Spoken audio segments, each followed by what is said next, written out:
the Chui Aviation Business Podcast. Hello and welcome to the episode 2 of the Chui Aviation Business Podcast. Our guest this month is Adel Mardini, who's the CEO of one of the most well-known business aviation company, JETEX, an FBO operator.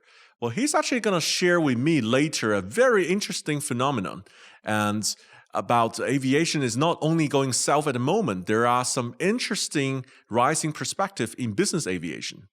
Boeing has announced recently they will stop producing its iconic 747 jumbo jet in 2022.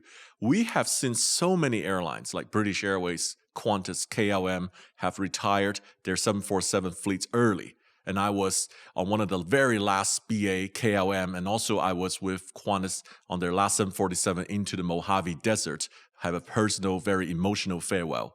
It's worth mentioning though, Boeing believe the 747 freighter will continue to play a big part in the air cargo market for another decade to come. Frustratingly for Boeing, the 747 smaller cousin, the 777X, you could call a mini jumbo, has been delayed. The launch customer, Emirates, would now receive the first 777X jets in 2022, a year later than previously announced. However, there are also some good news from the US manufacturer. The FAA has finally issued Boeing with a list of fixes on the 737 MAX, which takes the grounded jets a step closer for flying again.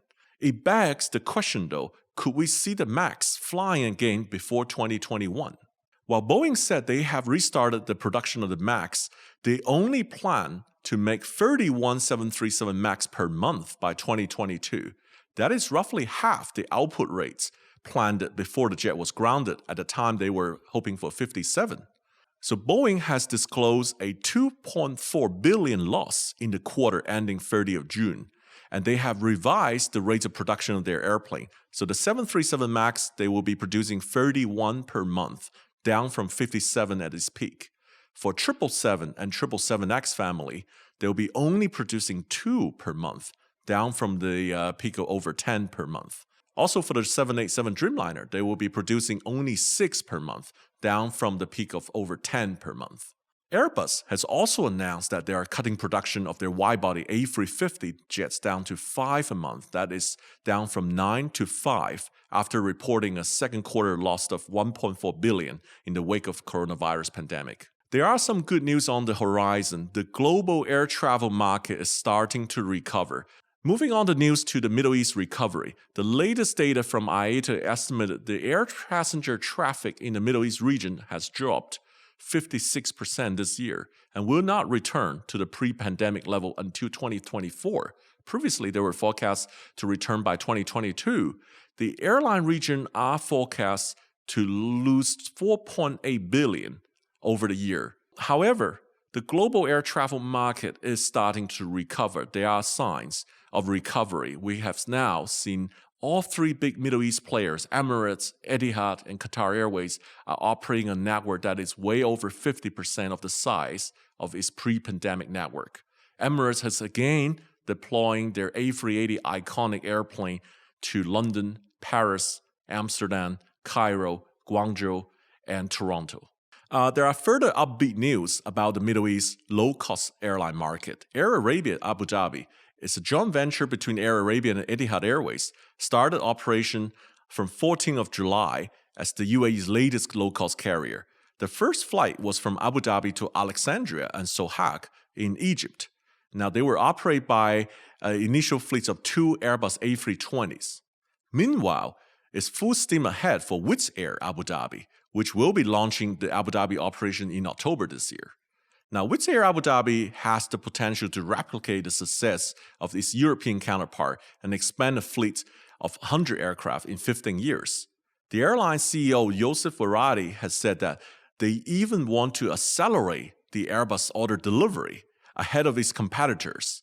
So that's it for now for the market update from myself. Coming up next is our exclusive interview with a very prominent figure from the business aviation world. Stay tuned. With me is Mr. Adel Mardini, the CEO of JETEX. Welcome on board. Thank you very much.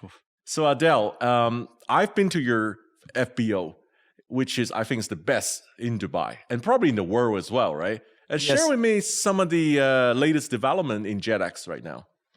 The latest development in JETEX, it's like, to be honest with you, is related to the pandemic. We created a new procedure for our passenger and traveler around the world, especially in Dubai, because out of all our network for the time being, Dubai and Paris is the most busiest location. And we implement a new policy and procedure in Dubai following the government regulation for the safety for the passenger, crew, and the traveler all over the world. This is the major development that we are doing for the time being in our facility, is related to the pandemic and related to the safety for our passenger. Okay, so we know that the commercial aviation took a huge hit, and fell off a cliff right now in pandemic time. And a lot of people want to fly from A to B, but simply there's no commercial flight available, or the borders closed. It's not easy to go through. Has that actually benefited or increased the level of activity in business aviation? Depends on the latest static. There was 5% growth in July globally in the charter business. I'm talking about like Dubai itself. We had almost 200% growth in Dubai for the private aviation for the month of July this year compared of July last year. And this is a big indication about like moving from the commercial airlines to business aviation. But just like let me focus about one point. As I can see, 70% of the customer who flying in a private aviation for the past 60 days is mainly new name. We did not see this name before. This passenger came from first class and business class. And everyone believe like this is because of like there's no route between main destination, the people losing private jet. But I can see even there's a route for flying in commercial airlines. For the timing, the people prefer to fly in a private jet for multiple reasons. Safety. Mm-hmm. The restriction is less because you are gathering with less people. You are flying in a private terminal. And in the same time, you are flying depends on your time and depends on your destination. We can see for the time being the major destinations from Dubai flying to Mykonos, Montenegro, Croatia. This is the destination which is like mainly Emirates Airlines not flying to this destination. This is how we can see the shifting from commercial airlines to the private aviation. And it's not only for leisure, even for the business, the people flying in private aviation.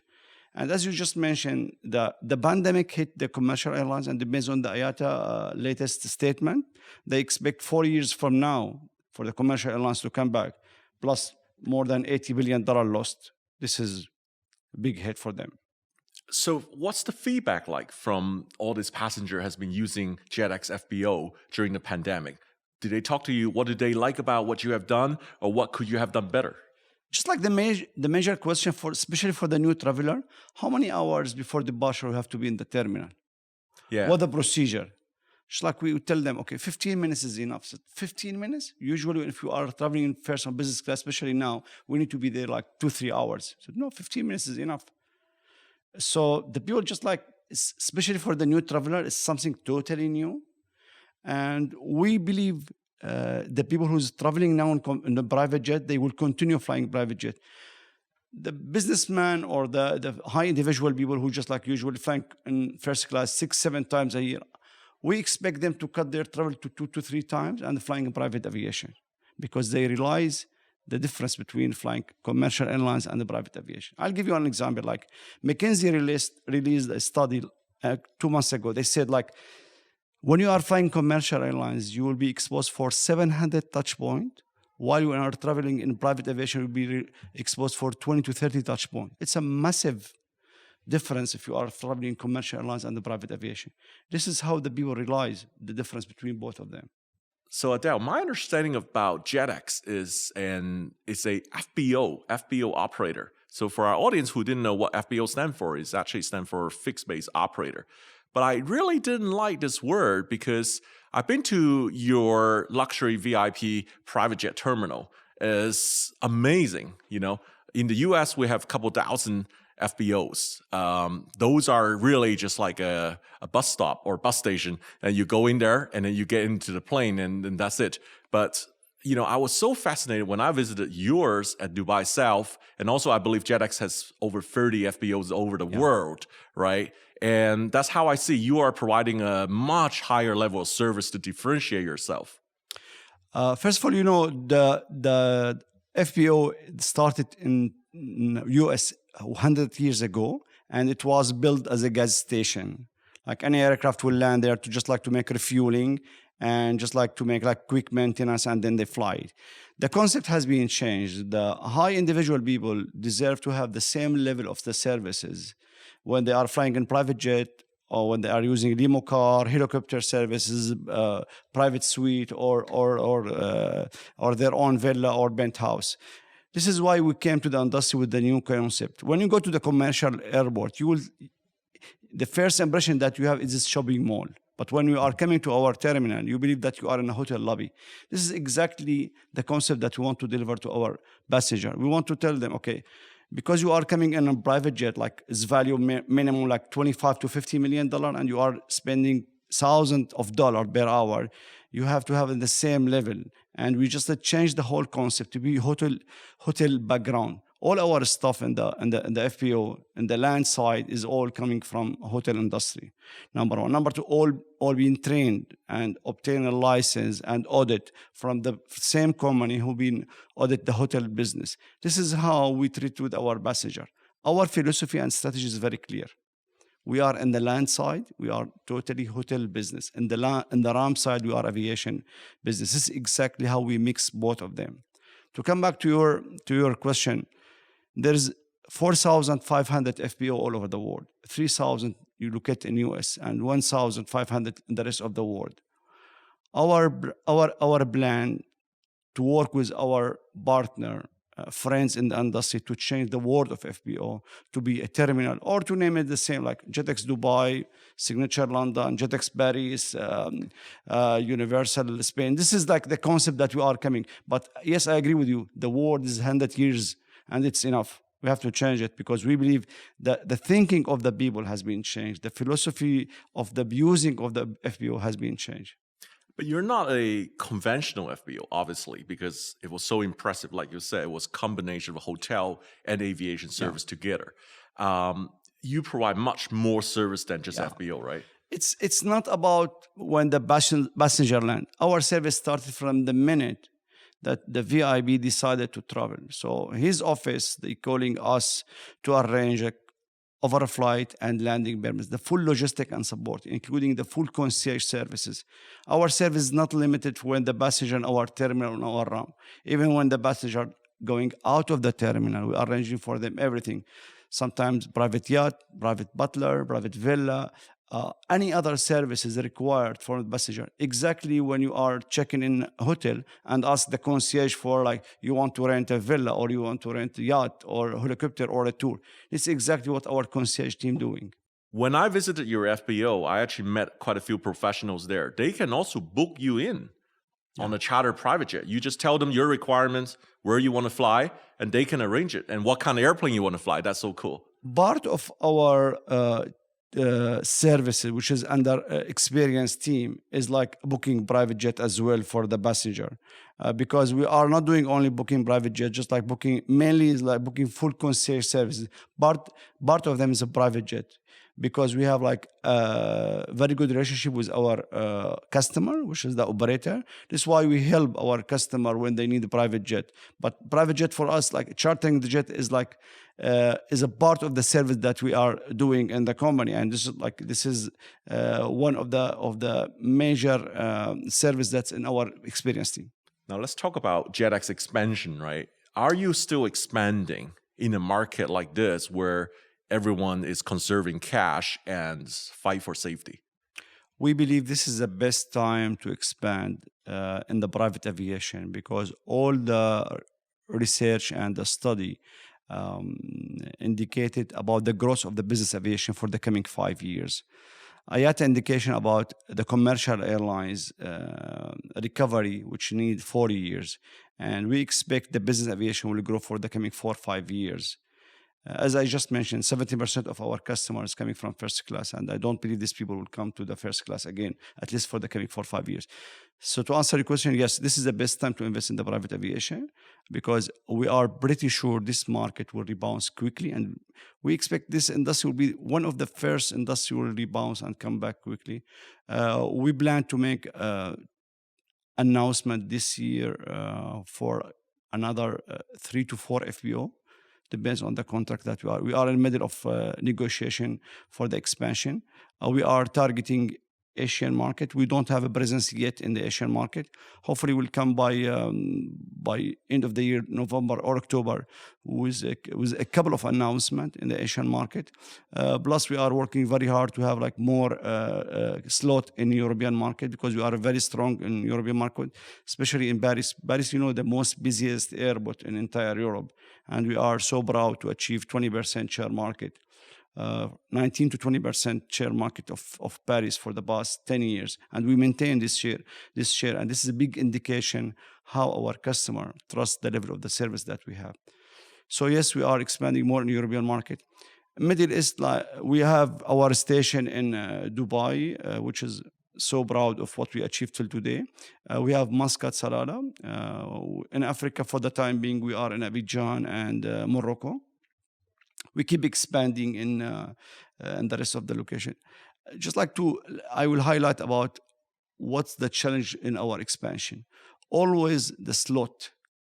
We wait almost 10 years for Dubai South to open to have like slot and to start operation Al Maktoum Airport in order to have our slot. We wait till Oman to open their new airport in order to have a slot. Marrakech is the same. So our expansion is mainly related to the expansion of the real estate on in the airport itself. So hopefully the rest of the airport in GCC, when they finish their expansion, we see like Bahrain building a new airport, Kuwait building a new airport, Jeddah and Riyadh as well as expansion. So all this one is an indication. And once they expand their facility, for sure, we will have footprint in this location. So yes, we are targeting Middle East, we are targeting Africa, Europe, and Asia Pacific. I have the pleasure using JETEX FBO and also fly on many private aviation in the past. The thing I see for a person valued the most in private aviation is exclusivity, privacy, and now during COVID pandemic is the health and safety. So what has JETEX been doing to ensure the safety of the passenger who use JETEX FBO? First of all, the space that we have. For example, again, in Dubai, we have 1,800 square meter only lounges for the passenger. And the minute that we receive the booking for the flight, we allocate 1 lounges for the family or the group. And we allocate dedicated staff, up to 3 staff who will be around the group or the family. They will stay with them from the minute they arrive to the terminal till the minute they will be departing. This is how we limited the people who will be around this family. And for sure, all our stuff tested in weekly basis, and we are implementing high safety regulation, checking the temperature. We are as well having our own sanitizer for the airplane as well. We are doing complimentary for our customer. All this measurement is help our passenger traveling safely when they plan any trip. And again, for departure, we just need 15 minutes. One more thing to be added, we are doing the COVID test for the passenger who is coming into Dubai in the lounge. And this is a big support we received from Dubai South for our passenger. This is, I believe, it's play very good on increasing the business movement to Dubai South. That increase the confidence of travelers returning back to Dubai. Yeah. It's really refreshing to hear from your perspective.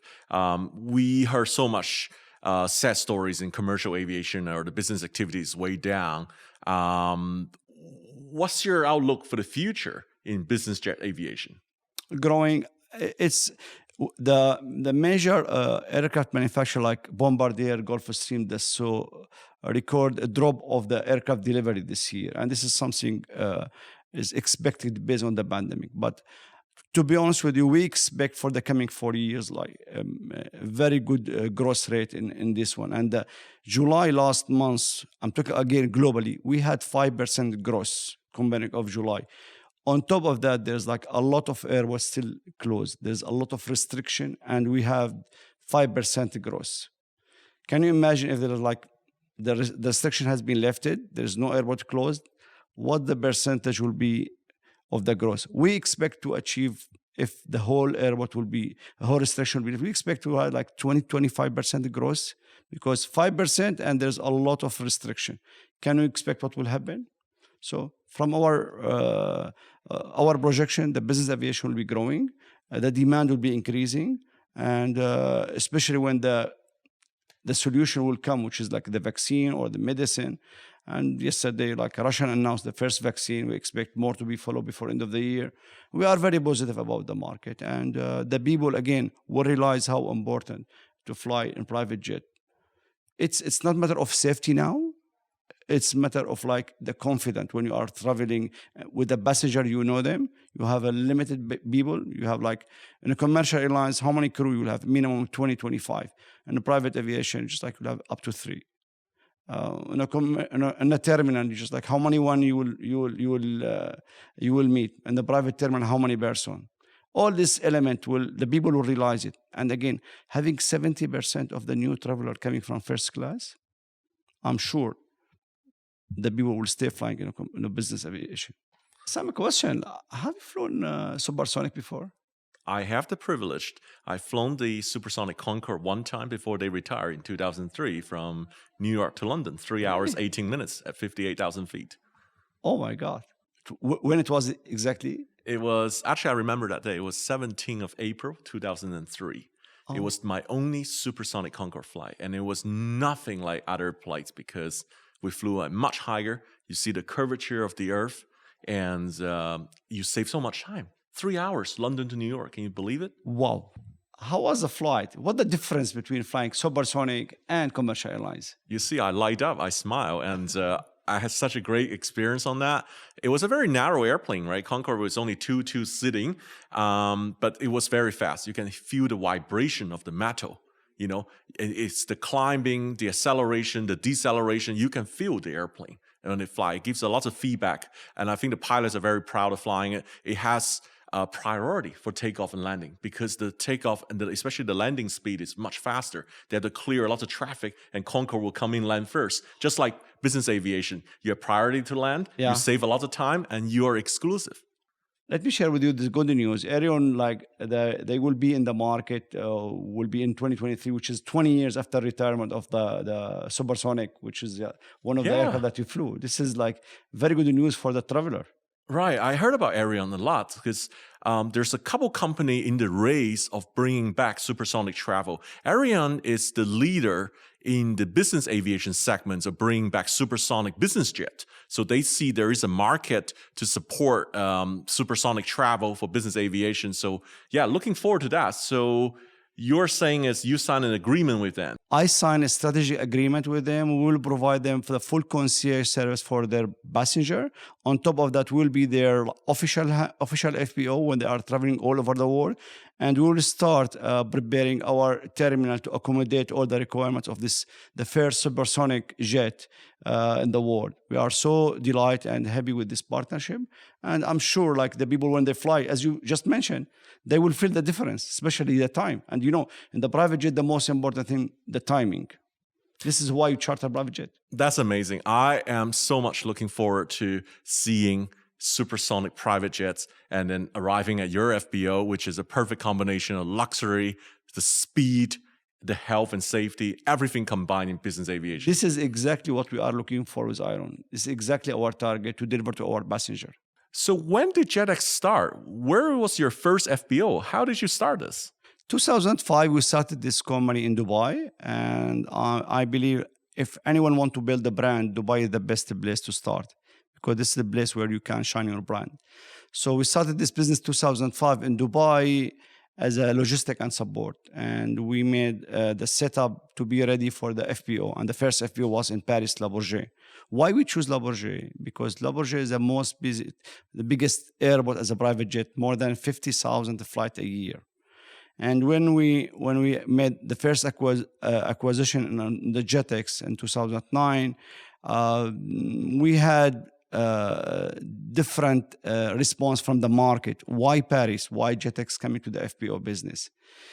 Since we started this company in 2005, we had a vision to make a one-stop shop for all the customer, the FBO and the flight support. And this is what we achieved in 2009. And because of the confidence that we receive from our client, because of feedback that we receive, we have right now 32 terminals in the world. We are so proud of the achievement. So proud to be in Paris, the most busiest airport, and maintain 19 to 20% share market. We did last year in Paris 11,000 flights. For us, it's a big achievement, and we owe all the respect and thanks for our team who supported me in growing the company since 2005 till today. We are here in the market. We want to grow more. We are hungry for more acquisition for the time being, because again, I want to focus about one thing is very important. This is the best time to grow in the business aviation, because the coming 5 years is the best 5 years for the business aviation. Adel, it's been a pleasure speaking with you today.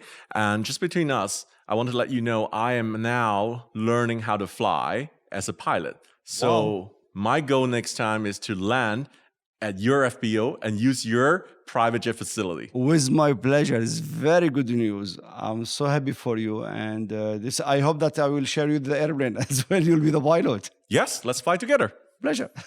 Thank you so much for your time today, and I hope to see you in the future. Pleasure. Thank you very much. Thank you for hosting us, and looking forward.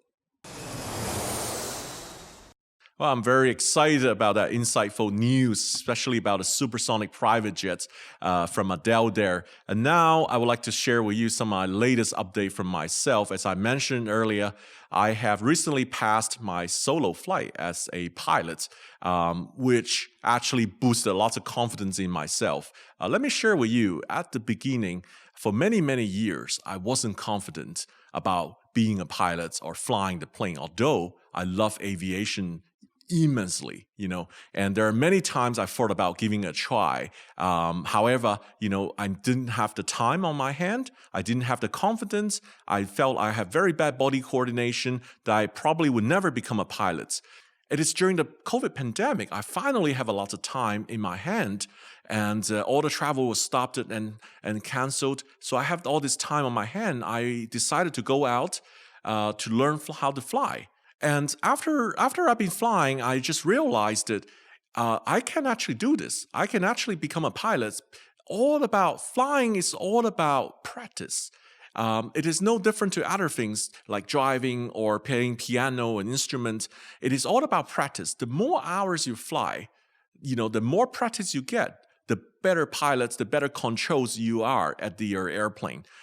So no doubt, I always remember my solo on the 16th of July, 2020, which I flew 3 standard traffic pattern at 1,000 feet and 3 full stop landing, come back at Torrance in Southern California.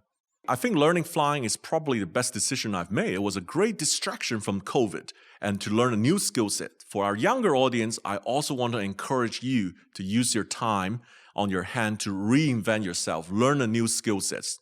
And since I came back to Dubai, I've actually have been to many aviation farewell party. As you know, in the UAE, it's a major aviation hub in the Middle East here. It was rather sad to farewell many pilots, many cabin crews, and many aviation industry professionals. But I also see a lot of positivities and hopes from them. They are willing to accept the situation, but to adapt and improve themselves. And they're willing to look out a solution for the future. I think it's not goodbye for aviation for most of the people. Aviation industry and airline is very cyclical. It traveled through many cycles of boom and bust. 2 words, determination and persistence, will let you get through this difficult time. Sometimes I felt the whole COVID pandemic to aviation is like a dream. I fell in a coma for 5 months, and when you woke up, the whole world has changed. Back in March, when I was flying lots of 747 and A380, and now all the airplanes has been grounded. There are tens and thousands of people who have lost their jobs. There's no question that we are all suffered through this COVID pandemic, as we all have taken a hit, but we are all in this together.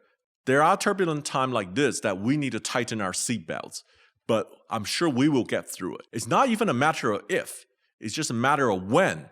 I firmly believe aviation has a bright future for all of us. Well, thank you all very much for listening to this podcast. Don't forget to like and share with anyone you think might be interested in aviation.